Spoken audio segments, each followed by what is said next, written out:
Samurai Sushi mga lodi. Napakaganda pala nitong game na to. Okay? Yung pinakita ko sa inyo dito sa short video lang dun sa YouTube. Ngayon, nakikita nyo naman, di ba, na meron silang AFK mode. So, naka-open lang yung sa akin, yung AFK mode ko. Bakit? Mas maganda kasi nga nagkaka-earn siya ng rice fragment. Okay? Yung yellow. Okay? Ngayon, yung yellow na yun, makukonvert siya into rice bag. Ayan siya, oh.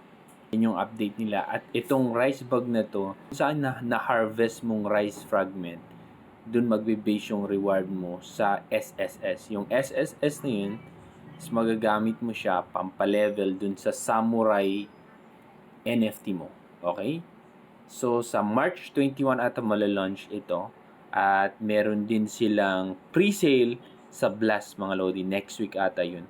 So, mapapansin nyo dito, ito yung Super Sushi Samurai. So, here's a quick introduction to AFK mode. One of the 3 games mode on 21st March daw siya. Okay, so makita nyo, waiting for Blast to launch. Started to cancel plans for the weekend. Warm up for the Points Olympic later today with Super Sushi. Ayan. Ano ba yung sinasabi kong mode lang siya? Pag pumunta kayo dun sa Telegram nyo, play,